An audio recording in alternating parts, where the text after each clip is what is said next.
आप देख रहे हैं तेज लाइव टुडे न्यूज, सबसे तेज खबर आपके पास। आज केंद्र सरकार की मजदूर विरोधी नीतियों के खिलाफ केंद्रीय ट्रेड यूनियन और स्वतंत्र फेडरेशनों के आह्वान पर पूरे देश में की जा रही एक दिवसीय हड़ताल को भेल हरिद्वार में कार्यरत 10 यूनियनों ने संयुक्त रूप से एकत्रित होकर अपना पूर्ण समर्थन प्रदान किया। आज फाउंड्री गेट पर बीएसएल प्रबंधन के खिलाफ प्रदर्शन किया गया, जिसमें यूनियनों के पदाधिकारियों भेल प्रबंधन और केंद्र सरकार के खिलाफ जोरदार नारेबाजी कर अपना विरोध जताया। इस दौरान सामाजिक दूरी का भी विशेष ध्यान रखा गया। तेज लाइव टुडे न्यूज के लिए हरिद्वार से इंतजार रजा की रिपोर्ट।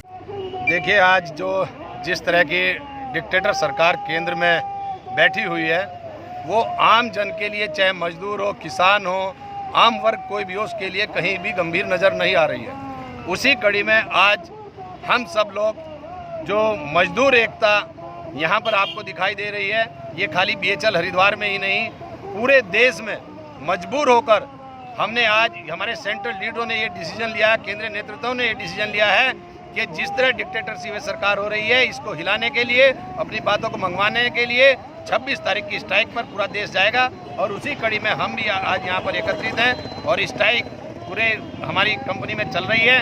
और उसमें जो मुख्य मांगे हैं, जो मुख्य बातें हैं, जो सरकार से हमें मनवानी है, अभी श्रम कानूनों में जिस तरह का परिवर्तन सरकार करने जा रही है, कुछ स्टेटों ने उस पर इम्प्लीमेंट भी कर दिया है।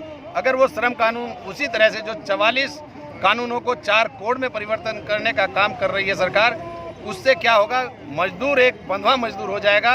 वो अपनी आवाज़ उठाने के लिए भी कहीं खड़ा नहीं हो सकता, कोई स्ट्राइक नहीं कर सकता, कोई अपने डिमांड नहीं कर सकता, धरना नहीं कर सकता, प्रदर्शन नहीं कर सकता। कहने का मतलब जैसे कंपनी मालिक चाहेंगे उस तरह से ट्रेड यूनियन और मजदूर बंधुआ मजदूर करके ये सरकार बैठाना चाहती है। साथ ही इसके साथ साथ जो आज पूरे देश में निजीकरण की, पब्लिक सेक्टर को जो परंपरा चला रखी है, एक एक करके एक एक संस्थान को बेचा जा रहा है, उसे बिकने से रोकने के लिए भी हमारी आज की ये मुहिम है।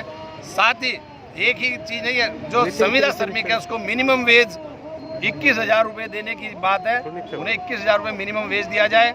पूरे देश में जिस तरह से बेरोजगारी फैल रही है, उस बेरोजगारी का पूरे देश को पता है क्या स्थिति आज जब से सरकार आई है। ये केंद्र की बातें, इसके अलावा और भी हमारी 8-10 मांगे केंद्र की हैं। उसके अलावा जो बीएचएल में हमारे कर्मचारियों का, पूरे देश में जो बीएचएल प्लांट है, पूरी कंपनी ने जो पर्क में कटौती की है, उस पर्क को वापस दिलाने के लिए, और डीए को जिस तरह से अभी तक तो बीएचएल ने ही अपनी तरफ से इसको सीज किया हुआ था, और भारत सरकार की भी एक गाइडलाइन आई है, उसमें सुपरवाइजर और एग्जीक्यूटिव के जो डीए है उसको सीज करने की बात कही गई है, और अक्टूबर से लेकर 30 जून तक उसको एरियर का भुगतान भी नहीं किया जाएगा।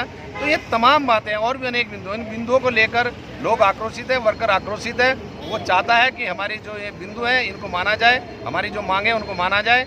आज हम सड़कों पर उतरे हैं, और ये लड़ाई आज नहीं लड़ी हमने, आप भी देख रहे होंगे पिछले कई महीने से हम लड़ाई को लड़ते आ रहे हैं, लगातार लड़ते आ रहे हैं। और ये आज भी हमारी अंतिम लड़ाई नहीं है, ये तो केंद्र की कॉल है, उनके साथ तो हमें रहना ही रहना है। लेकिन इसके बाद भी हम लोग आपस में बैठेंगे तमाम संगठन, और आगे की रूपरेखा तय करेंगे, हमें किस तरह से लड़ना है, किस तरह से आगे बढ़ना है। लेकिन जब तक हमारी बातों को नहीं माना जाएगा, हम चैन से बैठने वाले नहीं हैं। और दुनिया की ताजा तरीन खबरों को देखने के लिए आज ही हमारा YouTube चैनल लाइक, सब्सक्राइब और शेयर जरूर करें, ताकि आप तक पहुंचे हमारी खबर सबसे पहले।